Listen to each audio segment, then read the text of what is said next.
විදිහට තමයි මල් සාකච්ඡාව පවත්වන්න අපි සංවිධානය වුණේ. මේකට ප්‍රධානම හේතුව එහෙම නැත්නම් ප්‍රධාන අරමුණ අපි දැනට මාස 4ක 5ක පමණ විශේෂයෙන් මේ අයවැය යෝජනාව ඉදිරිපත් වූ දවසේ සිට 2020 ජනවාරි 1 වෙනිදා සිට 2024 දෙසැම්බර් 31 දක්වා රාජ්‍ය සේවයේ විශ්‍රාමගේ රාජ්‍ය සේවයේ නියුතු හිටපු විශ්‍රාම නිලධාරීන්ට විශ්‍රාම වලට සිදු වී තිබෙන අගතිය සම්බන්ධයෙන් නැත්නම් විෂමතාවය සම්බන්ධයෙන් රජය දැනුවත් කිරීම බොහෝ අවස්ථාවලදී කරලා තියෙනවා. ඒ වගේම මුදල් අමාත්‍යාංශය සහ අනිකුත් අදාළ පරිපාලන බලධාරීන් දැනුවත් වීම කරා. නමුත් මේ වනතෙක් අපේ ප්‍රශ්නෙට විසඳුමක් ලැබිලා නැහැ. අපේ ප්‍රශ්නේ ඊටම කෙටියෙන් සඳහන් කරොත් මෙතන සිද්ධ වෙලා තියෙන්නේ මම මේ කියන කණ්ඩායම 2020 ජනවාරි 1 වෙනිදා සිට 2024 දෙසැම්බර් 31 දක්වා රාජ්‍ය සේවයේ සේවය කරලා විවිධ තනතුරු දරලා රාජ්‍ය සේවයේ විශ්‍රාම ගිහිල්ලා ඉන්න 1,54,000ක වගේ පිරිසක්. මේ පිරිසට මේ අයවැය යෝජනාවලින් මේ අයවැය යෝජනාවට පෙර මෙවැනි විෂමතාවක් ඇතිව තිබුණේ නැහැ. මේ අයවැය යෝජනාව ඉදිරිපත් වුණායින් පස්සේ තමයි චක්‍රලේඛ නිකුත් වුණායින් පස්සේ තමයි මේ ගැටලුව පැනනගලා තියෙන්නේ. ඒ නිසා අපි මේ සංවිධානයේ ඒ වෙනුවෙන් අපේ මේ කණ්ඩායම සිදුවලා තියෙන මේ අසාධාරණ සම්බන්ධයෙන් රජය දැනුවත් කරනවා. මෙහිදී මූලික වශයෙන්ම සිදුවෙන විෂමතාවය තමයි දැන් රජයේ අයවැය යෝජනාවල තියෙන විශේෂයෙන් 2020ට පෙර විශ්‍රාම ගිය සියලුම විශ්‍රාමිකයන්ට තමන් ලැබමින් සිටපු වැටුප අදාළ කරගෙන ඊට සමගාමීව 2020 වෙනතෙක් ඒ විෂමතාවය අයින් කරලා ඉවත් කරලා 2020ට ගලපලා අදාළ විශ්‍රාම වැටුප පිටවන්න මේ වෙනකොට තීරණය වෙලා තියෙනවා සහ ඒ අදාළ චක්‍රයක නිකුත් වෙලා තියෙනවා. චක්‍රයකේ අධ්‍යයනය කිරීමේදී ඒක ඉතාම පැහැදිලි වෙනවා. හැබැයි ප්‍රශ්නේ තියෙන්නේ අපි අර පුන කියනවා වගේ රජයේ ආණ්ඩුව පැත්තෙන් හෝ මේ අයවැය යෝජනා කරපු අයවැය දෙපාර්තමේන්තුව සහ මුදල් අමාත්‍යාංශයේ ලේකම්වරයා ඇතුළු මුදල් අමාත්‍යාංශයේ හෙළදාරි කණ්ඩායම විසින් හෝ අපේ ප්‍රශ්නය පිළිබඳව සැලකිල්ලක් නොගෙන මේ පිළිබඳව අවධානයක් නොගෙන තමයි මේ අයවැය යෝජනා ඉදිරිපත් කරලා තියෙන්නේ. එතකොට අපි මීට පෙරත් කිව්වා වගේ අපි හිතන්නේ නැහැ ඒක අතපසුවීමක් කියලා. මොකද හේතුව අයවැය සම්බන්ධයෙන් යෝජනා සකස් කිරීම ඉතාම සංකීර්ණ ක්‍රියාවලියක්. ඒ පිළිබඳව විද්‍යාත්මක අධ්‍යයනයක් කරලා තමයි අයවැය යෝජනාවක් සාමාන්‍යයෙන් ඉදිරිපත් කරන්නේ. එවැනි අවස්ථාවකදී මෙවැනි කණ්ඩායමක් ඉන්නවා කියලා අපිට විතරක් පේන්න විදිහක් නැහැ. මේ අයවැය සකස් කරන මේ විද්වත් කණ්ඩායම මේ පිරිස පිළිබඳව හොඳ අවබෝධයක් තියෙනවා. ඉතින් එහෙම තියෙද්දි එකට මේ අදාළ කටයුතු කරපු ඒ දෙපාර්තමේන්තු රාජකාරී කරපු Tamanට වඩා අවුරුද්දක් දෙකක් තුනක් ජේෂ්ඨධාරී කණ්ඩායමක් අමතක කරලා තමයි ඒ රජයේ බලධාරීන් එහෙම නැත්නම් මුදල් අමාත්‍යාංශයේ බලධාරීන් මේ යෝජනා ඉදිරිපත් කරලා තියෙන්නේ සහ එය අනුමත කරමින් පාර්ලිමේන්තුවේ සම්මත කරලා තියෙන්නේ අපේ අභිනව රජය.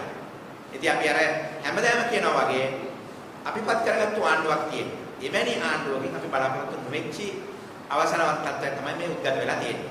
දැන් අද දවසේ අපේ මූලික අරමුණ වෙන්නේ මේ ගැටලුව රජයේ බලධාරීන්ට අපි විවිධ විදිහට විවිධ ආකාරයට ජනාධිපතිතුමා මුදල් අමාත්‍යාංශයේ භාරව ඉන්න නියෝජ්‍ය මුදල් අමාත්‍යවරුන් දෙපළ ඇතුළු රජයේ බලධාරීන්ට විවිධ අවස්ථාවලදී මේ පිළිබඳව අපි ඉතාම පැහැදිලි කරලා දීලා තියෙනවා. නමුත් රජයේ විසින් හෝ මුදල් අමාත්‍යාංශයේ අදාළ බලධාරීන් විසින් මේ පිළිබඳව සමන් දීමක් නොකිරීම පිළිබඳව අපි ඉතාම කනගාටු වෙනවා සහ අපේ විරෝධය මේ වෙලාවේ ඒකට ප්‍රකාශ කරනවා.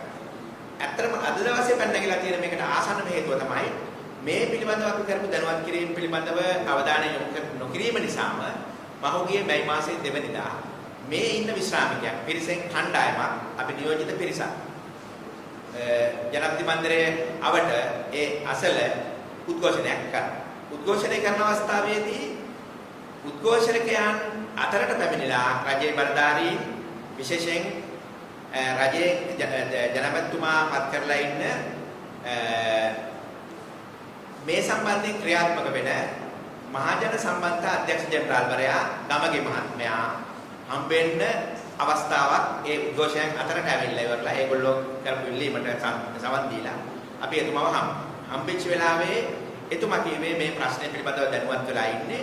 එතකොට මේ ප්‍රශ්නේ පිළිබඳව රජයේ වෙනුවෙන් නියෝජිත විදියට එතුමාට මේකේ වගකීම බාර ගන්න පුළුවන් සහ විශේෂයෙන් අපි ප්‍රශ්න කරා මේ 2020 කණ්ඩායමට මේ වගේ විශ්‍රාම වැටුප් සම්බන්ධ විෂමතාවයක් තියෙනවද කියන එක පිළිගන්නවා. ඒත් ශ්‍රේයාක්ම මූලික වශයෙන් අනිවාර්යෙන් පිළිගන්නවා. ජනතුමන් දෙන්න පිළිබඳව පිළි අරගෙන තියෙන්නේ. එතුමා පොරොත්තු වුණා ඒ වෙනකොට පළාත් පාලන මැතිවරණ දවස් 4යි තිබුණේ. ඒ දින 4න් පස්සේ සති දෙකක් ඇතුළත අද දවසේ මේ මාධ්‍ය සාකච්ඡාව කැඳෙනවා. ඒත් එක්කම විරෝධයේ මූලික අරමුණ තමයි අපි මේ රජය පෙරලා දාන්න හෝ රජයට විරුද්ධව හෝ ප්‍රතිවිප්ලවය කරන්න හෝ එවැනි දෙයකට නෙමෙයි. මොකද අපි දන්නවා අපි නිතරම කියන වගේ මේ රජයේ ඉන්න ඉහළදාරීන් අතර ඉන්න ජනප්‍රතිපත්ති කණ්ඩායම අපි එක කණ්ඩායමක්.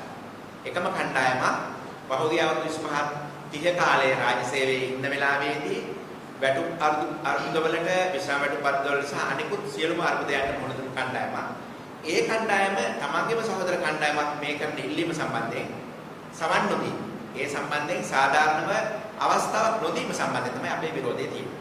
ඒ හැර වෙනත් අරමුණක් නෙවෙයි මෙතන තියෙන්නේ. ඉතින් ඒ හැම එකේම මූලික අරමුණ වෙන්නේ අපේ ප්‍රධාන අරමුණ වෙන්නේ මේ 1,50,000 වගේ ඉන්න කණ්ඩායමට මේ සිදු වෙලා තියෙන විෂමතාවය ඉවත් කරන්න. මොකද ඒක විශාල වශයෙන් අධ්‍යයනය කරන්න අවශ්‍ය නැහැ. අපි පුඩපුණා කියනවා වගේ මේක ඉතාම සරල කතන්දරයක් තියෙන්නේ. මේකට ඉතා සරල විසඳුමක් දෙන්න තියෙන්නේ. දැනටත් මේ රාජ්‍ය බලධාරීන් විසින් සකස් කරලා තියෙන විශ්‍රාම වැටුප් විෂමතාව ඉවත් කිරීමට සකස් කරලා තියෙන මේ චක්‍රලේඛයේ තිබෙන ආකාරයට මේ කණ්ඩායම 2020 ජනවාරි 1 වෙනිදා සිට 2024 දෙසැම්බර් 31 දක්වා ගිය රජයේ විවිධ තනතුරු වල දරපු 1,54,000ක් වගේ ඉන්න පිරිසට සිදු වෙලා තියෙන සාධාරණ සමනය කරන්න විෂමතාවය අවම කරන්න කියන කතාව තමයි අපි මේ ඉල්ලන්නේ. ඊට අමතරව අපි කියන්නේ අතර මේක විශ්‍රාම වැටුපක් නෙවෙයි. අපි රජය වෙනුවෙන් අවුරුදු 30ක් 25ක් 35ක් කරපු සේවය වෙනුවෙන් කරන ඒ සේවාවට කරන උපහාරයක් තමයි විශ්‍රාම වැටුපක් ප්‍රදානය කිරීම. එතනදී ඇත්තටම මේ රජේ නොවුණා කලින් පත් වෙච්ච පහුගිය වකවානුවේ පත් වුණු රජයන් අවුරුදු 30ක් 40ක් 50ක් තිස්සේ ගත්තු වැරදි ප්‍රතිපත්තිමය තීරණ නිසා විශ්‍රාම වැටුප සහ රජයේ එදිනදා රාජකාරී කරන අයගේ වැටුප අතර විශාල පත්තරයක් තියෙනවා. නමුත් මේ ජීවත් වන පිරිස ඇත්තම ගත්තොත් එහෙම අපි දැන් අවුරුදු 60 සම්පූර්ණ වෙච්ච ජ්‍යෙෂ්ඨ පුරවැසියෝ. ඒ පැත්තවත් සලකලා ජීවත් වෙන්න වැටුපක් තමයි අපි මේ ඉන්නේ. ඒතර මේ කරපු සේවයට අදාළව උපහාරයක් විදිහට මේක සමානයන් අතර අසමානව සැලකීම නැත්නම් අපි නීතියේ කතා කරන ඩිස්ක්‍රිමිනේෂන් කියන එකට අමතරව ඒ කියන්නේ අපේ තියෙන මූලික අයිතිසම් කඩවීමකට අමතරව අසමානයන්ට අපේ කණ්ඩායමට වැඩිය සැලකිල්ලක් කරලා තියෙනවා. මොකද හේතුව රජයේ අලුත් චක්‍රලේඛය අනුව 2025 විශ්‍රාම වැටුපක් ලැබලා කියන්නේ 2027 විශ්‍රාම යන නිලධාරියෙක් 2025 විශ්‍රාම යනවා නම් ඒ යන නිලධාරියට 2027ට එයාට අදාළ වෙන වැටුප් පියවර ගලපලා ඉවරලා තමයි විශ්‍රාම වැටුප සකස් කරන්න දැන් චක්‍රයක නිකුත් වෙලා තියෙන්නේ. එතකොට ඇත්තටම කනිසදාරින්ට අපි මේ කියන විෂමතාවයට අදාළව 75%ක සිට 80%ක වගේ මාසික විශ්‍රාම වැටුපේ වෙනසක් සිද්ධ වෙනවා. එහෙම කතා කරොත් එහෙම ඇත්තටම ඒක තාම සාමාන්‍යයෙන් සාධාරණව බලන ඕනම කෙනෙකුට සාධාරණ පුද්ගලෙකුට පේනවා ඒක සාධාරණ දෙයක් නෙවෙයි. ඉතින් අපි ඇත්තටම වැටුප් වැඩි කිරීමට හෝ නැවත දැනට ඉන්න අයට වැටුප වැඩිපුර දෙන එකට කිසිසේත්ම විරුද්ධ නැහැ. ඉතාම හොඳයි. මොකද මේ ඉල්ලීම් අපි විසින් කරලා දෙන ඉල්ලීම් තමයි අවුරුදු 10ක් 15ක් 20ක් තිස්සේ අප කණ්ඩායම් විසින් කරපු ඉල්ලීම් වල ප්‍රතිඵලයක් විදිහට තමයි මේ විශ්‍රාම වැටුප මේ රජයේ සේවයේ වැටුප් වැඩි වීම සිද්ධ වෙන්නේ. සහ ඊට අනුකූලව 2025 පස්සේ විශ්‍රාම ණයට මේ විශ්‍රාම වැටුප හැදෙන්නේ. සම්බන්ධයෙන් අපේ කිසිම කනසල්ලක් නැහැ. රජයට අපි ස්තුතිවන්ත වෙනවා ප්‍රශංසා කරනවා එවැනි තීරණයක් ගැනීම සම්බන්ධයෙන්. හැබැයි තීරණය ගැනීමේදී එක කණ්ඩායමක් නොසලකා හැරලා ඒ සම්බන්ධයෙන් කිසිම කන්දීමක් නොකර මේ සම්බන්ධයෙන් දිගින් දිගටම පැහැදිලි කරද්දී ඒට අවස්ථාවක් නොදී මගහැර යන ප්‍රතිපත්ති නිසා තමයි අපි මේ කනගාටු වෙන්නේ සහ ඒ සම්බන්ධ විරෝධය ප්‍රකාශ කරන්නේ. ඉතින් මේක තමයි අපි මාධ්‍ය හරහා රජයේ බලධාරීන්ට මුදල් අමාත්‍යාංශයේ මේ අයවැය සකස් කරන සහ වැටුප් විශ්‍රාම වැටුප් සකස් කරන ධාරීන්ට සහ විශේෂයෙන් අපේ රටේ මහ ජනතාවට දැනුවත් කරන්නේ මේ වගේ පිරිසක් ඉන්නවා. දැන් විශ්‍රාම වැටුප් ලබන පිරිස ගත්තොත් 7,50,000ක් වගේ ඉන්න පිරිසෙන් 1,54,000ක් වගේ පිරිසක් තමයි මේ කණ්ඩායමට අයිති වෙන්නේ. එතකොට අපි කියන්නේ දැනට රාජ්‍ය සේවයේ ඉන්න 13,14ක් වෙන පිරිස ඊළඟට විශ්‍රාම ලබන 7,50,000ක් වගේ ගත්තොත් එහෙම 20ක් 21 වගේ ඉන්න පිරිසෙන් ඊටාම සුළු පිරිසකට තමයි මේ අසාධාරණ සිද්ධ වෙන්නේ. එතකොට මුල්ලේ මේ වශයෙන් ගත්තොත් එහෙම විශාල වැය බරක් බණ්ඩාගාරයට සිද්ධ වෙන්නේ නැහැ. අපි ඒක දිගින් දිගටම පැහැදිලි කරලා තියෙනවා. ලිඛිතව දැනුවත් කරලා තියෙනවා. ඉතින් ඒ පිළිබඳව අධ්‍යයනය කරලා අපේ ප්‍රශ්නේ විසඳන්න සහ ඊට පෙර මේ සම්බන්ධයෙන් තවදුරටත් පැහැදිලි කරන්න අවශ්‍ය නම් අපිට ඒ අවස්ථාවේ තියෙනවා. අපිට ජනාධිපතිතුමා මුදල් ඇමතිවරයා විදිහට හම්බෙන්න අවස්ථාව දෙන්න කියන ඉල්ලීම තමයි මේ අවස්ථාවේදී අපි කරන්නේ. ඉතින් මේ සම්බන්ධයෙන් අපි මේ විරෝධය දිගින් දිගටම ප්‍රකාශ කරන්න හේතුව තමයි රජයේ එක්ක තියෙන ගැටුමක් හෝ රජයේ විරෝධය ප්‍රකාශ කිරීමක් නෙවෙයි. අපි ඒක නැවත නැවතත් සඳහන් කරනවා. හැබැයි අපි පත් කරගත්තු ආණ්ඩුව විසින් මෙම අසාධාරණය පිළිබඳව නැසූ කම්බ සිටීම පිළිබඳව අපි තාම කනගාටු වෙනවා. කනස්සල්ල පළ කරනවා සහ ඒ සම්බන්ධයෙන් අපි විරෝධය ප්‍රකාශ කරනවා. රුවන්වැලි සෑය කියන්නේ ලංකාවේ විශ්ව කේන්ද්‍රය කියලා අපි සලකනවා. ඒ වගේම සීගිරිය කියලා කියන්නේ අති පෞරාණික ලෝක පුරා පවතින විශිෂ්ට ශිෂ්‍යත්වයක නටබුන්. මේ සියල්ල ඓතිහාසික නිර්මාණයක්. මේවා නිර්මාණය කර ඉතිහාසය. ඒ කියන්නේ උට ඉතිහාසයේ තමයි රටක වැදගත්ම සාධකය වෙන්නේ. මේ මෙතන මේ නියෝජනය කරන්නේ එවන් වූ රාජ්‍ය සේවයේ කියන ඉතිහාසයේ ඓතිහාසික උරුමකාරු. එහෙම නැත්නම් රාජ්‍ය සේවයේ අයිතිකාරු. අතීතයේ අයිතිකාරු. ඒ අයිතිකාරු අද මෙතෙන්ට ඇවිල්ලා ඉන්නේ ඒ අයිතිකාරයන්ට ලැබෙන්න තිබිය යුතු දෙයක් අහිමි වෙලා තියෙනවා. ඒකේ අයිතිකාරයෝ විසින් අහිමි කරගත්තේ නැහැ. අපි ඇත්තටම අද මේ දවසේ තාම ලස්සන සුන්දරව නිවසට වෙලා පත්තරයක් බලන ගමන් රූපවාහිනිය නරඹන ගමන් එහෙම නැත්නම් ගෘහණියන් මල් වවන ගමන් බණක් භාවනා කරමින් සිටිය යුතු අවස්ථාවක්. ඒත් අපිව ඒ අවස්ථාවෙන් මගහැරලා අපිව මෙතෙන්ට ඇදලා දාලා තියෙනවා. ඒ කියන්නේ අපි මග හැරුණු හෝ මග හැරිය එහෙමත් නැත්නම් අත් හැරපු කණ්ඩායමක් බවට පත් වෙනවා ශ්‍රී ලංකාවේ රාජ්‍ය සේවයේ විශ්‍රාමිකයන්ගේ 1,54,000ක් වන අපේ කණ්ඩායම 2001 ජනවාරි මාසයේ පළවෙනිදා සිට 2024 දෙසැම්බර් 31 දක්වා විශ්‍රාම ගිය විශ්‍රාමිකයෝ. එතකොට මේ පිරිස ඇතුළත ලක්ෂ සංඛ්‍යාත වූ උගතුන් බුද්ධිමතුන් බිහි කරපු අධ්‍යාපන වෘත්තිකයන්, ගුරු වෘත්තිකයන්, ඒ වගේම රජයේ මර්මස්ථානවල වැඩ කරපු රටේ ආර්ථික සංවර්ධනයේ ගොඩ දාපු විද්වතුන් බිහි කරපු පරම්පරාවක උරුමකාරයෝ. එහෙමනම් මේ ඒ සියලු දෙනා අද මේ වාගේ අසරණ තත්වයකටපත් වෙලා තියෙනවා. අපි කිසි කෙනෙක් මේ රජේ පත් කරනකොට විශ්‍රාම වැටුප අපිට වැඩි කරලා දෙන්න, අපිට සෞඛ්‍ය පහසුකම් දෙන්න, හොඳ ගෙවල් දෙන්න, අපිට ඉන්ඩීරියන තැන් දෙන්න කියලා කිසිම කෙනෙක් ඉල්ලීමක් කරන්නේ නැතුව අපි ඔවුන්ගේ වචන වලින්ම කියනවා නම් පොහොසත් රටක් ලස්සන අනාගතයක් හදන්න තමයි අපි ඔක්කොම එකතු වෙලා මේ ආණ්ඩුව පත් කරගත්තේ. නමුත් අපි කාටවත් බලාපොරොත්තුවක් තිබුණේ නැහැ සුඛෝභෝගී නිවසක්, අතිනවීන වාහනයක්, එහෙම නැත්නම් අතිනවීන විද්‍යුත් උපකරණ, විදේශ සංචාර, එහෙමත් නැත්නම් ගුවනකින් රට පුරා ඇවිදින්න අපිට අවශ්‍යතාවයක් තිබුණේ නැහැ. අපිට තිබුණේ අපේ විශ්‍රාමිකයන් අතර 14ක් පමණක් බොහෝම හිත නිදහස්ව, මනස නිදහස්ව සෑහලුවෙන් ජීවත් වුණා. හැබැයි අපේ බහුතරයක් ආර්ථික ප්‍රශ්න වලින්, දූදරුවන්ගේ අධ්‍යාපන ගැටලු වලින්, දූදරුවන්ගේ ආහාර ප්‍රමාද වීම වල ගැටලු සහ ඔවුන්ගේ අසනීප වලට බෙහෙත් ගැනීම මට තමන්ගේ විශ්‍රාම වැටුපත් මදිවන තත්වයේ තමයි ඔවුන් ජීවත් වෙන්නේ.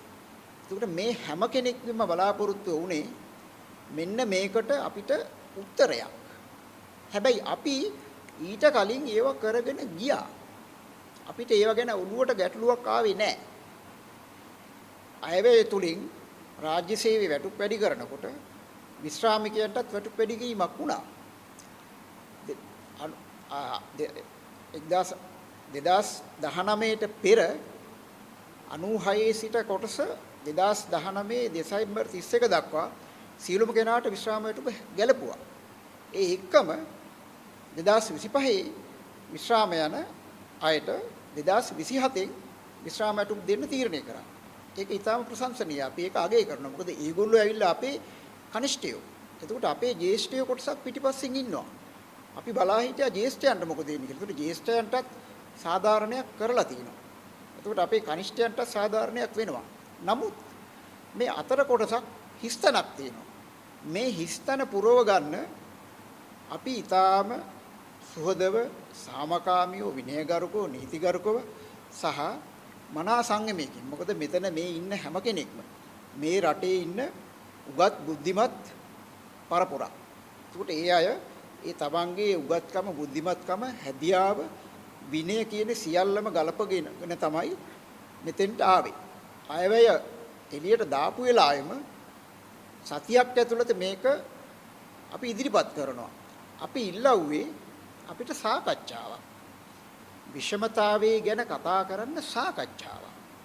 ඒ සාකච්ඡාව කල් ගියා මැතිවරණයෙන් දින 14කට පස්සේ 20 වෙනිදා දක්වා දැන් අද මේ මාසෙ ඉවරෙන්නත් වෙනවා. එතකොට අපි පටන් ගත්තේ පෙබරවාරි මාසේ. දැන් මේ මාසෙත් ඉවරයි. මේ වෙනකල් මේ වැඩිහිටියන්ව නොසලකා හරිනවා.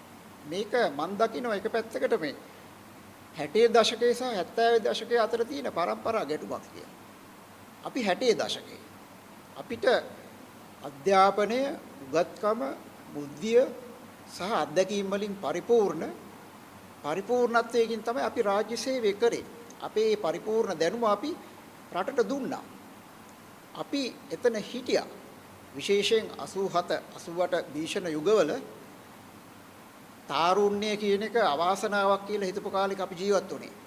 අපිට නිදහසේ පාරේ බහැලා යන්න ඉඩක් තිබුණේ. අපිට කොණ්ඩයක් රැවුලක් වවා ගන්න අපිට අයිතියක් තිබුණ නැති කාලෙක. අපි ජීවිතේ බොහොම අමාරුවෙන් අපි ගැට ගහගෙන අපි රාජ්‍ය සේවයේ අකුරටම කරගෙන ආපු සුවිශේෂ කණ්ඩායමක් වුණා. කොවිඩ් කාලේදී විවිධ ගැටලු අපිට ආවා. අපිට ගෙදර ඉඳලා වැඩ කරන්න සිද්ධ වුණා. අපිට බස්වල යන්න ක්‍රමයක් තිබුණේ නැහැ. මේ අපි හැම ගැටලුවක්ම විසඳගෙන අපි අපේ රාජ්‍ය වෙනුවෙන් අපේ වගකීම අපි කරා. එතකොට ඒ කරපු වගකීමට තමයි අපිට විශ්‍රාම වැටුපක් කියන එකක් අපිට දීලා තියෙන්නේ. හැබැයි විශ්‍රාම ගියාට පස්සේ අපිට කියන්නේ විවේක සුවයෙන් ඉන්න. කතාවට කියන්නේ විශ්‍රාම ගියාට පස්සේ විවේකයෙන් ඉන්න ඕනේ කියලා. ඉතින් විවේකයෙන් ඉන්න නම් විවේකයෙන් ඉන්න විදියට අපිට පසුබිමක් හැදෙන්න ඕනි. ඇත්තටම දැන් කියන්න කනගාටුට කරුණ තමයි දැන් අපි විවේකයෙන් හිටියා. විවේකයෙන් ඉන්නකොට අපේ ඔළුවට දැම්ම වෙන ප්‍රශ්නයක්. දැම්මට පස්සේ අපිට සිද්ධ වුණා ඒක කොහොමද අපි විසඳගන්නේ? එතකොට ඒ විසඳ ගැනීමට ගත්ත ක්‍රියාමාර්ග වලින් එකක් තමයි මේ අද. ඒ කියන්නේ අද අපි කියන්නේ විෂමතාවයේ අයින් කරන එක නෙමෙයි. අපිට සාකච්ඡාවක් දෙන්න ඒක දුන්නේ නැහැ කියන එක තමයි අපි මේ කතා කරන්නේ. එක්සත් ජාතීන්ගේ සංවිධානයේ වැඩිහිටියන් වෙනුවෙන් හදලා තියෙන ප්‍රඥාප්තියක්. ඒකේ තියෙන කරුණු වලින් දෙකක් ගැන මම පොඩ්ඩක් කියන්නම්. පළවෙනි කරුණ කියනවා සමානාත්මතාවය. දෙවෙනි එක කියනවා ගරුත්වය. එතකොට රටක වැඩිහිටියෝ තමයි රටේ තියෙන ජීවනාලිය. ඒ කියන්නේ එතෙක් කාලයක් ඒ රට ඉස්සරහට අරගෙන ආවේ ඒ වැඩිහිටියෝ රාජ්‍ය සේවකයෝ විශේෂයෙන්. එතකොට මේ විශ්‍රාමිකයන්ට විශ්‍රාම ගියාට පස්සේ සමානව සලකන්න ඕනේ කියන එක කියනවා. ඊළඟට අනිත් පැත්තෙන් කියනවා ඒගොල්ලන් ගෞරවනීය ගෞරවයක් සහිත පුද්ගලයන් බවට පත් වෙන්න ඕනේ. එතකොට ලෝකේ අපි දකිනවා විවිධ රටවල ඒ විශ්‍රාමිකයන් වෙනුවෙන් විවිධාකාර වැඩසටහනන් ක්‍රියාත්මක වෙනවා. ඔවුන්ට නිවාස, ඔවුන්ගේ මූලික අවශ්‍යතා කියන ඒවා අංග සම්පූර්ණව සැපිරෙනවා. එතකොට අපි ශ්‍රී ලංකාවට උග ආදේශ කරගත්තොත් එහෙම අපි අද කොතනද ඉන්නේ කියන එක ගැන අපි හැමෝටම තියෙන හරි දුකක්. එතකොට අපේ මේ උත්සාහය මේ අපි විඳින දුක අනාගත પરම්පරාවට දෙන්නේ නැතුව මේක අපෙන්ම ඉවර කරන්න ඕනි කියන තැනත් අපි ඉන්නවා මෙතන. ඉතින් මේ ඔක්කොම කරගන්න කාලය තියෙනවා, වෙලාව තියෙනවා. අපි තවම සාමකාමී. අපි රාජ්‍ය සේවයේත් අපේ ජීවිතේ අඩකට වඩා වැඩි කාලයක් අපි ගත කරලා තියෙන රාජ්‍ය සේවයට. ඒත් රාජ්‍ය සේවයේත් අපේ අයිතිවාසිකම් දිනාගත්තේ අපි අරගල කරලා. සමහර අයිතිවාසිකම් තියෙනවා තවමත් අපිට ලැබිච්ච නැති දේවල්. අපිව හංවඩු ගහලා තියෙනවා දේශපාලනය නිසා. එහෙමනම් ඒව ඔක්කොම දරාගෙන අපි අද විශ්‍රාමිකයන් විදියට අපි කරපු එකම ඉල්ලීමයි අපිට තිබුණේ. මේ අහස උසට තියෙන පරතරේ. ඒක ඇත්තටම අහස උසටත් වඩා වැඩි වගේ දැන්. දැන් පෙරේදා චක්‍රවේගණයක් නිකුත් වෙනවා. ඒ නිකුත් වීම තුල අර යසුන්දර මහත්තයා කිව්වා වගේ සමානයන් අතර අසමානතාවය නේ ඒක ඊටත් ගොඩාක් උඩට ගිහිල්ලා. ඉතින් එතකොට මට දැනෙන එක ගැටලුවක් තියෙනවා. දැන් මේ අයවැය ලේඛනේ පාර්ලිමේන්තුව ඉදිරිපත් කරනකොට 19ට කලින් කතා කරනවා, 25ට ඉස්සරහින් කතා කරනවා, 20 24 කොටස ගැන කතාවක් නැහැ. ඒක ගැන අපි කතා කරනකොට එහෙම ප්‍රශ්නයක් නැහැ. බලධාරීන්ගේ උත්තරේ. අපි ඊට පස්සේ මේ ප්‍රශ්නය රජයේ වැටුප් වැඩිවීමේ චක්‍ර ලේඛනේ එළියට එනකොට ඒකත් එක්ක අපි චක්‍ර ලේඛනයත් එක්ක අපි ලිපියක් ඉදිරිපත් කරනවා. එතකොට අපිට පුංචි උත්තරයක් එනවා. මේක ගැන මන් දන්නේ නැහැ. මේක ගැන ඉස්සරහට කතා කරන්නම් කියලා උත්තරයක් එනවා. ඊට පස්සේ ඊට දවස් 3-4කට පස්සේ අපි ඒගොල්ලන්ට 3000ක් දීලා තිනවා කියන උත්තරයකුත් එනවා. ඇත්තටම මේ 3000 කියලා කියන්නේ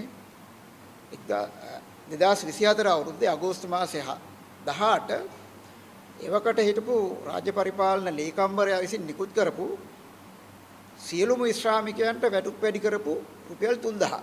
ඒ කියන්නේ එවකට පැවති රජයෙන් රාජ්‍ය සේවකයන්ට රුපියල් 10000ක් වැඩි කරනකොට විශ්‍රාමිකයන්ට 3000ක් වැඩි කරා. ඒකට නිකුත් කරපු චක්‍රලේඛනය තමයි ඒ. එතකොට ඒ කරුණ අපි සාධනීය ඒගොල්ලන්ට ඔප්පු කරා ඒගොල්ලෝ කියන දේ වැරදි කියන එක. ඊට පස්සේ පොඩ්ඩක් අඩියක් පල්ලෙහාට ඇවිල්ලා අපිට උත්තරයක් දෙනවා. මේ 24 අයගේ පුංචි අඳෝනාවක් තියෙනවා කියලා උත්තරයක් එනවා. ඒ කියන්නේ දැන් ප්‍රශ්නයක් තියෙනවා කියන එක දැන් ලාවට වගේ පිළිගන්නවා. හැබැයි අපිත් එක්ක කෙලින් ඇවිල්ලා ඒක කතා කරන්නේ නැහැ. නියෝජ්‍ය මුදල් ඇමතිවරයා අපි ළඟට එන්නෙත් නැහැ. ජනාධිපතිවරයා හෝ එතුමාගේ නියෝජිතයෙක් අපි ළඟට එන්නෙත් නැහැ. හැබැයි ඒකට ඉඩකඩ නැහැ කියලා කියන්නේ උනට අපිට පේනවා මාධ්‍ය අවකාශය දැක්කම ඒකට නැති ඉඩකඩ වෙනත් දේවල් වලට යොදාගෙන තියෙනවා. ඒ එහෙමනම් මේ කරන්නේ වැඩිහිටියන්ට නොසලකීම. තමන්ගේ සහෝදරයන්ට තමන්ට කලින් ඉපදිච්ච සහෝදරයන්ට තමන්ගේ වැඩිහිටියන්ට නොසලකා හැරලා ඒගොල්ලන්ව පැත්තකට විසි කරලා දාලා යන ගමනක් දෝ කියලා අපිට හිතෙනවා. මොකද මේ 1,54,000 රවට්ටන්න යටපත් කරන්න පුළුවන් පිරිසක් මෙතන නැහැ. මේකේ ඉන්නේ හොඳට දේශපාලනයෙන් අත්දැකීම් වලින් උගත්කමින් සියලු දේම හොඳට ටෙම්පරාදු වෙච්ච කොටසක්. ඒකට අපි දන්නවා මේ ඉන්නේ කොතෙන්ද කියලා අපි දන්නවා. හැබැයි අපි තාම සාමකාමී. අපි තවම අපේ සීමාව ඉඳගෙන අපේ හැදියාවත් එක්ක තමයි අපි තාම මේ ගණදුරු විසඳ ගන්න බලන්නේ. අපිට මේකට ගන්න ඕනි මොනවද, අපි කරන්න ඕනි මොනවද කියන ක්‍රියාමාර්ග අපි ළඟ තියෙනවා. නමුත් අපි විශ්වාස කරනවා තාම රජයත් එක්ක මේක සමාන්තරව ගිහිල්ලා විසඳාගත යුතු ප්‍රශ්නයක්. අපිට රජයත් එක්ක ගැටුම් ඇති කරගන්න අවශ්‍ය නැහැ. අපි රජයත් එක්ක මේක සාමකාමීව සුහදව කතා කරලා විසඳාගත යුතු ප්‍රශ්නයක්. අපි තාම ඉන්නේ එතනම තමයි. ඒත් මේ විදිහට දිගින් දිගටම මේක ප්‍රමාද වීම තුල අපිට පුංචි කුතුහලයක් සැකයක් මතුවෙනවා. සමහර විට මේ විසඳුමක් හිතේ තියාගෙන අපිව ගෙනල්ලා ඒකට දාලා ලොක් කරනවා. මෙන්න මේක තමයි උත්තරේ කියන විසඳුමක් තියනවාද කියලා පොඩි සැකයකුත් අපිට තියෙනවා. මොකද මේ අපි ඉතිහාසෙම නායකයෝත් කියලා තියෙනවනේ අපිව රවට්ටන්න බෑ කියලා ඒගොල්ලන්ව. ඉතින් ඒ වගේම අපිත් කියනවා ඒක අපිවත් එහෙම රවට්ටන්න වංගු ගහන්න මගාරින්න යටපත් කරන්න බෑ. මොකද ඒව මොනවා කරත් අපි වට උඩින් කොහොමටත් යනවා. අපි 60 දශකයේ ආය විදියට අපි හිතන්නේ ඊට වඩා උඩින් තමයි.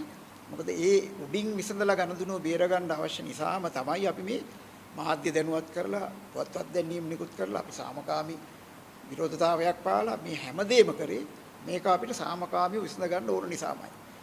මොකද අපේ ජීවිතත් සාමකාමී, අපිත් සාමකාමී. ඒකට අපිටත් ඕනි සාමකාමී රටක සාමකාමීව මේ ප්‍රශ්නේ විසඳගෙන මේ විශ්‍රාමිකයන්ගේ දුක් අඳෝනාවල් වලට උත්තරයක්. අපි දන්නවා මේ වෙනකොටත් 2024 විශ්‍රාමිකයන් 15ක් 20ක් ප්‍රමාණයක් අපි අත්හැරලා ගිහිල්ලා. එතකොට අපි ඇත්තටම දන්නේ තව අවුරුදු 3-4ක් යනකොට අපේ කී දෙනෙක් අපි අතර ඉඳීද කියලා. මොකද හැම කෙනෙක්ම අවුරුදු 60-65 පැනපුවයි තමයි මෙතන ඉන්නේ. විවිධ අසනීප වලට බෙහෙත් ගන්නවා. ඒගොල්ලෝ බෙහෙත් එක්ක ජීවත් වෙන්නේ. එතකොට ඒකම මානසික පීඩනය දැන් ඉන්න වැඩි වෙනවා. දවස ගානේ ඒගොල්ලන්ගේ මනස චිත්ත වේග වැඩි වෙනවා, ආවේග වැඩි වෙනවා, මිනිස්සු ආවේග වෙනවා. එතකොට ඒ ආවේගات එක්ක ගන්න ලෙඩ වලට වඩා තවත් ලෙඩ අලුතෙන් එකතු වෙනවා. ඉතින් මේ ඔක්කොම එකට එකතු වෙනකොට සමහර වෙලාවට අර පුපුරන්න තියෙන ඉඩකඩ වැඩි. ඉතින් අපි බොහොම උනන්දුවෙන් බොහොම සානුකම්පිතව බොහොම ලොකු විනයක් එක්ක අපේ මේ කණ්ඩායම අපි රඳවගෙන මේ ප්‍රශ්නෙට උත්තර හොයන්න අපි වෙහෙසෙනවා. ඉතින් මේ අවස්ථාව දුන්නට ඔබතුමන්ලට ගොඩක් ස්තුතියි. අපිට තාමත් මේකට අපි රජයේ පැත්තට ඉඩ තියලා තියෙනවා. ඉඩ විවර කරලා තියෙනවා. අපිත් 100%ම ඉල්ලන ප්‍රතිපත්තිය අපි නෑ. අපි සාධාරණ විසඳුමකට එන තැන අපි ඉන්නවා කියන පණිවිඩය දෙනවා. ඔබලා සියලු දෙනාටම ස්තුතියි. ඒකම අපි ඊළඟ අවස්ථාව මේ මම ධර්මසිරි ජයන්ති ඉලේපෙරුම මම බදුල්ලේ දිස්ත්‍රික් ඇඩ්මින් වරයා. විමල සූරිය මේ සංවිධානයේ සමාරම්භක සමාජිකයෙක් හැටියට තමයි මේ අවස්ථාවට සපයමින් තියෙන්නේ.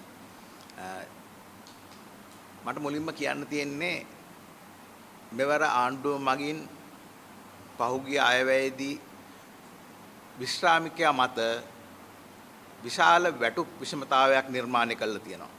ඒක 70-80 විශාල අගයක්.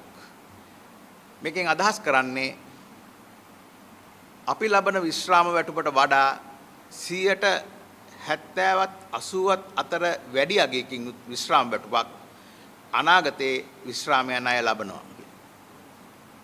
අපිට ඒ ගැන කිසිම අහිතක් එක්ක නෙමෙයි මේ කතා කරන්නේ. අපිට අහිතක් තියෙන්නේ ඒ අයට ඒසා 70-80ක වැඩි විශ්‍රාම වැටුපක් ලැබෙද්දී අපේ කණ්ඩායමට 2020-24 කණ්ඩායමට කුඩම්මාගේ සැලකිලි ඇයි කියන එක ගැන 2024 කාලේ ඔබ හැමෝම දන්නවා රට තිබුණේ ඊටාම අපහසු තත්වයක කොවිඩ් වසංගතය ආවා රටේ ආර්ථිකය කඩන් වැටුණා අරගල ආවා රජයේ සේවයේ වැටුප් වැඩි වුණේ නැහැ 20 ඉඳලා 24 දක්වා අපි හැමෝම රාජ්‍ය සේවයේ ඉන්න කාලෙත් ලැබුවේ එක විදියටම පඩි ඒ වගේම තමයි විශ්‍රාම ගිහිල්ලත් අපි හැමෝටම 20 විශ්‍රාම ගිය කෙනත් 24 විශ්‍රාම ගිය කෙනත් සමාන විශ්‍රාම වැටුප් ලබන තත්ත්වයක තමයි අපි හිටියේ.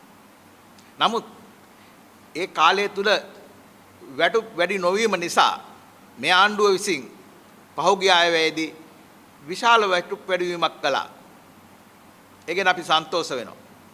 නමුත් එයා අමතක කරන්න නරකයි මේ වැටුප් වැඩිවීම වැඩි ප්‍රමාණයකින් කළේ 2024 කාලේ වැටුප් වැඩිවීමක් නොකළ නිසා කියන එක. ඒතර වැටුප් වැඩිවීමේ වාසිය රජයේ සේවකයට ලැබුණට විශ්‍රාම ගිය අයට ඒ රාජ්‍ය සේවයේ වැටුප් වැඩිවීමේ වාසිය ලැබෙන්නේ වැඩි වුණාට පස්සේ විශ්‍රාම යන අයට විතරයි. එතකොට 2020-24 අතරේ අඩු වැටුපක් සහිත අඩු මූලික වැටුපක් සහිත විශ්‍රාම ගිය අයට ගේ විශ්‍රාම වැටුපත් අඩු අගයකට තමයි ලැබෙන්නේ. ඒ නිසා තමයි මේ 70-80ක විශාල විශ්‍රාම වැටුප් විෂමතාවයක් ඇති වෙලා තියෙන්නේ.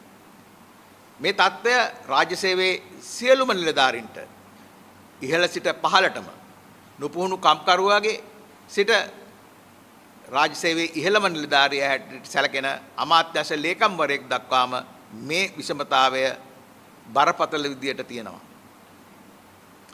ඒ අනුව අපි පළමු වර අයවැය කියවනකොටම දැකලා අපි රජයට කතා කරන්න උත්සාහ කරා. අපේ තියෙන සම්බන්ධතා හරහා සහ අපිට භාවිතා කළ හැකි සියලුම ක්‍රම පාවිච්චි කළා. අපි ආණ්ඩුවට කියන්න උත්සාහ කළා මෙතන ලොකු වැරදීමක් වෙලා තියෙනවා. මෙතන ලොකු අසාධාරණයක් වෙන්න යනවා. මේක වළක්ව ගන්න ගත හැකි පියවර මොනවද කියලා සාකච්ඡා කරන්න අපි සූදානමින් හිටියා. නමුත් ආණ්ඩුව අපිට අහුම්කම් දුන්නේ නැහැ. මේ தත්ත්වය නිසාම අපිට සිද්ධ වුණා 2024 කණ්ඩායමට වෙනම සංවිධානය වෙන්න. එම සංවිධානය වෙලා ආණ්ඩුව අහුම්කම් දෙන්නේ නැති නිසා අපි පහුගිය මැයි 2 මැයි 1 වෙනිදා වැඩ කරන ජනතාවගේ දිනය වෙද්දී මැයි 2 වැඩ කරපු ජනතාවගේ දිනය හැටියට අපි කොළඹ ජනාධිපති ලේකම් කාර්යාලය ගාව උද්ඝෝෂණයක් කළා. ඒ අවස්ථාවේදී ජනාධිපති ලේකම් කාර්යාලයෙන් ආපු නියෝජිතයෝ අපිව කැඳවගෙන ගිහිල්ලා සාකච්ඡාවක් දීලා අපිත් එක්ක එකඟතාවයකට ආවා ඡන්දේ නිසා අපිට ටිකක් මේ වැඩ අධිකයි. නමුත් ඡන්දෙන් පස්සේ අපි ඔයගොල්ලන්ට සාකච්ඡාවක් දෙන්නම්. ජනාධිපතිතුමා මේ தත්ත්වය දන්නවා. එතුමා මේ ප්‍රශ්නේ විසඳන්න නියෝජ්‍ය මුදල් ඇමති මහාචාර්ය අනිල් ජයත්‍රපනන්දු මැතිතුමාව පත් කළා තියෙනවා කියලා අපිට කිව්වා. ඒ අනුව අපි එතුමන්ගෙන් ප්‍රශ්න කරා කොයිතරම් කාලයක් ගත වේද මේ සාකච්ඡාව ලැබෙන්න. ඡන්දය ඉවරලා සුමාන දෙකකින් සාකච්ඡාව දෙන්නම් කිව්වා. අපි එතෙක් බලාගෙන හිටියා. නමුත් අවාසනාවකට ඒ සාකච්ඡාව පොරොන්දු වූ ආකාරයට දෙන්න රජය සමත් වුණේ නැහැ. එතකොට මැයි දෙක සාකච්ඡාවේදී එකඟ වෙච්ච පරිදි ඒ පොරොන්දුවට කරන්න ආණ්ඩුව අසමත් වෙලා තියෙනවා. මේ ආණ්ඩුවත් පහුගිය ආණ්ඩුව වගේම ජනතාවට දෙන පොරොන්දු ඉටු නොකරන ආණ්ඩුවක් කියලා අපිට මහජනයා ඉස්සරහ කියන්න සිද්ධ වෙලා තියෙනවා. ඒ වගේම තමයි පහුගිය මැතිවරණ කාලය පුරාම අපේ දිවයින පුරා ඉන්න අපේ සමාජිකයෝ මේ රජයේ එන මැති ඇමතිවරුන්ට ලියුම් අරන් ගිහිල්ලා මේ තියෙන අසාධාරණය ගැන අනන්ත අප්‍රමාණ වාරයක් කියලා තියෙනවා. ඒ වගේම සමහරු ලිපි ලේඛන ලියලා ඒ අදාළ තැන් වලට යොමු කළා මේ අසාධාරණේ කියලා තියෙනවා. ආණ්ඩුවේ හැම එකෙම මග අරිනවා. ආණ්ඩුව දැනගන්න ඕන අද අපිත් එක්ක ඉන්නේ පක්ෂ ભેදයෙන් තොරව, ජාති ආගම් ભેදයෙන් තොරව එකතු වෙච්ච විශ්‍රාමිකයෝ පිරිසක්. මෙතන ඉන්නවා සමගි ජන බලවේගයේ කට්ටිය. මෙතන ඉන්නවා පොදු ජන පෙරමුණේ අය. මෙතන ඉන්නවා එක්සත් ජාතික පක්ෂයේ අය. මෙතන ඉන්නවා ජාතික ජන බලවේගයේ අය. අපි දන්නවා පහුගිය මැතිවරණ ප්‍රතිබල ජනාධිපතිවරණ සහ මහා මැතිවරණ ගැන මම කියන්නේ. මේ රටේ වැඩි පිරිසක් ඡන්දෙ දුන්නේ වර්තමාන ආණ්ඩුවට. ඒ නිසා අපි දන්නවා අපේ සංවිධානය තුල ඉන්න වැඩිම පිරිසක් කියන්නේ මේ ආණ්ඩුවට ඡන්දෙ දීපු අය. හැබැයි ඒ ඡන්දෙ දීපු රාජ්‍ය සේවකයෝ හැටියට මේ ආණ්ඩුව වෙනුවෙන් කටයුතු කරපු විශ්‍රාමිකයෝ හැටියට මේ ආණ්ඩුව බලයට ගේන්න දරදී ඇදපු උගුර ලේ රැහ වෙනකන් කෑ ගහපු දෙපා ගෙවෙනකන් කැන්වසින් ගියපු එහෙම පිරිසක් තමයි මේ ආණ්ඩුව අද අමතක කරලා ඉන්නේ. එතෙන්දී මට කනගාටුවෙන් කියන්න සිද්ධ වෙනවා අද මේ ආණ්ඩුව බලයට ගෙනාවේ අපි. මේ ආණ්ඩුව බලයට ගෙනාවු ජනතාවට මේ ආණ්ඩුව ණයගැති ආණ්ඩුව ණයකාරයෙක් වෙලා තියෙනවා. අද අපි එනකොට ණය හිමි වෙනා වගේ අපිව මග අරිනවා. ඔබ දන්නවා ගමේ ගොඩත් එහෙම ඉන්නවා. ණය හිමි වෙනකොට මග ඇරලා යන මිනිස්සු. ඒ වගේ තමයි. අද අපි ආණ්ඩුවට සාකච්ඡාවක් කිව්වම දෙන්නේ නැහැ. මග අරිනවා. මේ ආකාරයට ආණ්ඩුව ණයකාරයෙක් ණය හිමියා එනකොට මග ඇරලා යන තත්ත්වයට පත් වෙලා තියෙනවා. ඒක සෝචනීය තත්ත්වයක්. වගකී යුතු ආණ්ඩුවක් කටයුතු නොකළ යුතු තත්ත්වයක්. අපේ ඉල්ලීම් දෙනවද නොදෙනවද කියන එකට වඩා සාකච්ඡාවක් නොදී මග ඇරීම ඉතාම කනගාටුදායක තත්ත්වයක්. ඒක වගකී යුතු ආණ්ඩුවක් නොකළ යුතු තත්ත්වයක් කියලා තමයි අපි විශ්වාස කරන්නේ. ඒ වගේම මෙතන ඉන්නවා අපිත් එක්ක එකතු වෙලා රාජ්‍ය සේවයෙන් විශ්‍රාම ගිය අමාත්‍යාංශ ලේකම්වරු, දිසා ලේකම්වරු, එහෙම නැත්නම් අධ්‍යක්ෂවරු ඉන්නවා. වෛද්‍යවරු ඉන්නවා. විශේෂඥ වෛද්‍යවරු ඉන්නවා. හෙදියෝ ඉන්නවා. ඒ වගේම ගුරු විදුහල්පතිවරු ඉන්නවා. කළමනාකාර සහකාරවරු ඉන්නවා. ග්‍රාම නිලධාරීන් ඉන්නවා. පෞල් සෞඛ්‍ය සේවිකාව අපිත් එක්ක එකතු වෙලා ඉන්නවා. 40000කට අධික ත්‍රිවිධ හමුදා සේවයෙන් විශ්‍රාම ගිය විවිධ මට්ටමේ නිලධාරීන් හිටපු හමුදාපතිවරු පවා අද අපිත් එක්ක එකතු වෙලා ඉන්නවා. මේ තත්ත්වය තුළ අපි ආණ්ඩුවට මතක් කරන්නේ මෙතන ඉන්නේ පහුගිය කාලයේ පුරා මේ රටේ පාලනයට තීරණාත්මක ලෙස දායක වුණු මේ රාජ්‍ය යන්ත්‍රයේ අස්සක් මුල්ලක් නැරන් දන්න සියලුම ශ්‍රේෂ්ඨ විනිවිද ගියපු අත්දැකීම් වලින් හසල අත්දැකීම් තියෙන පිරිසක් තමයි මේ අපේ කණ්ඩායමේ ඉන්නේ. මේ කණ්ඩායම රට පුරා විසුරුණු කණ්ඩායමක්. ඒ වගේම මේ කණ්ඩායම අද රාජකාරී බරෙන් නිදහස් වෙලා විශ්‍රාම දිවියක් ගත කරන්න බොහොම සුව පහසු විශ්‍රාම දිවියක් ගත කරන්න බලාපොරොත්තුෙන් හිටපු කණ්ඩායමක්. ආණ්ඩුව අපිට සාධාරණ ඉෂ්ට කරන්නේ නැත්නම් අපිට සිද්ධ වෙනවා දිස්ත්‍රික්ක පුරා ගිහින් ප්‍රාදේශීය ලේකම් කොට්ටාස මට්ටමින් ඇවිදගෙන ගිහින් ග්‍රාම නිලධාරී වසම් මට්ටමින් කටයුතු කරමින් මේ 1,54,000ක ජ්‍යෙෂ්ඨ නිලධාරීන් සියලුම මට්ටමේ සියලුම ශ්‍රේෂ්ඨ ජ්‍යෙෂ්ඨ නිලධාරීන් සංවිධානය කරන්න. එයා සංවිධානය කරලා මෙය රැකියා නොකරන අය නිසා විශ්‍රාමික අය නිසා අපි ඉදිරි කාලයේදී අපේ ගම්දනව්වල පූර්ණ කාලීනව අපේ ප්‍රශ්න වෙනුවෙන් වැඩ කරන විශ්‍රාමික බලෑනියක් හදනවා 50000ක විශ්‍රාමික බලෑනියක් හදලා ආණ්ඩුව අපේ අයිතිවාසිකම් දෙන්නේ නැත්නම් අපි සූදානම් ආයෙත් ඇවිල්ලා කොළඹ වටලන්න අපේ මේ ඉල්ලීම් සාධාරණ ඉල්ලීම් ලැබෙන තෙක් කටයුතු කරන්න. අපි ඔය තෙන්ටපත් නොකර මේ ජ්‍යෙෂ්ඨ අපි මේ විශ්‍රාමික අපි නිවිසැනසිල්ල ගෙදරට වෙලා පාඩුවේ ඉන්න කැමති. ආණ්ඩුවත් එක්ක සීතල කාමරයක සාකච්ඡා කරලා අපේ ප්‍රශ්න විසඳ ගන්න අපි කැමති. හැබැයි ආණ්ඩුවකට ඊට දෙන්නේ නැත්නම් අපි අනිත් තීරණ වලට යන්නත් පසුබට වෙන්නේ නැහැ කියන එකත් මේ මොහොතේ මතක් කරන්න ඕන. ඒ වගේම අපිට ආණ්ඩුවට මේ දෙන පණිවිඩය වගේම අපේ විශ්‍රාමික සොයුරු සොයුන්ටත් පුංචි පණිවිඩයක් කියන්න ඕන.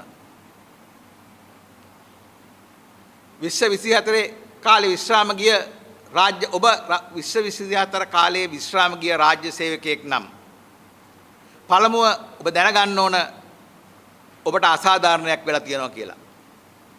ඔබේ අසාධාරණ සුළු පටු එකක් නෙවෙයි. සාමාන්‍යයෙන් විශ්‍රාම වැටුපේ ප්‍රමාණය ගණනය කළොත් රුපියල් 30000ක ඉඳලා 80000 දක්වා වූ ප්‍රමාණයක වැඩිවීමක් අලුතෙන් විශ්‍රාම යන අයට හිමි වෙලා තියෙනවා. ඔබත් එක්ක එකට රාජකාරී කරපු සමහරලාට ඔබට වඩා අඩු කාලයක් රාජ්‍ය සේවයේ හිටපු. නමුත් උපන්දිනය 2025 වුණ නිසා විශාල විශ්‍රාම වැටුපකට හිමිකම් කියන අපේම සහෝදර සහෝදරී ඉන්නවා. අපි කියන්නේ ඒ සහෝදර සහෝදරියන්ට ලැබිච්ච ප්‍රමාණය ගැන කිසිම අහිතකින් ඊර්ෂ්‍යාවකින් කුහකකමකින් තොරව අපිට අපේ අයිතිය ලබා ගැනීම වෙනුවෙන් සංවිධානය වෙන්න ගම්මට්ටමින් සංවිධානය වෙන්න පෙරට එන්න කියන ඉල්ලීමත් අපි අපේ සමාජිකයන්ට කරනවා. ඒ වගේම මේ සටන දිනන්න පුළුවන් සටනක්. මේක දිනන්න ඔබේ සහාය ඕන, ඔබේ හයිය ඕන, ඔබේ ශක්තිය මත තමයි මේ සටන දිනනවද නැද්ද කියලා තීරණය වෙන්නේ. අද ලෝකේ බලය කියන්නේ ආයුධවල බලය නෙවෙයි. අද ලෝකේ බලය කියන්නේ කඳුළු ගෑස් වල බලය නෙවෙයි. අද ලෝකේ බලය කියන්නේ බැටන් පොල්ලෙන් මෙල්ල කරන්න පුළුවන් බලයක් නෙවෙයි. අද ලෝකේ බලය කියන්නේ රාජ්‍ය බලය යොදලා මර්ධනය කරන්න පුළුවන් බලයක් නෙවෙයි. ආණ්ඩුව අපේ සාධාරණ ඉල්ලීමට අහුම්කම් දෙන්නේ නැත්නම් අපි අපේ කණ්ඩායමේ සහෝදරයන්ගෙන් සහෝදරියන්ගෙන් ඉල්ලා සිටින්නේ ඔබ සූදානම් වෙන්න. ඔබ සූදානම් වෙන්න. අපේ ශක්තිය බලය පෙන්නලා මේ සටන දිනන්න සූදානම් වෙන්න. මොකද ශ්‍රී ලංකාව කියන්නේ 69 ලක්ෂයකින් බලයටපත් වෙච්ච ජනාධිපති කෙනෙක්. ලක්ෂ 69ක ඡන්දයෙන් බලයටපත් වෙච්ච විධායක ජනාධිපති මහජන බලයෙන් ගෙදර යවපු රටක් මේක. අපි දන්නවා මහජන බලය කියන්නේ මොකක්ද කියලා. ඒ මහජන බලය පෙන්වලා අපේ අයිතිය දිනා ගැනීමට පෙරට යන ලෙස අපි අපේ සහෝදර විශ්‍රාමිකයන්ගෙන් ඉල්ලා සිටිමින් මම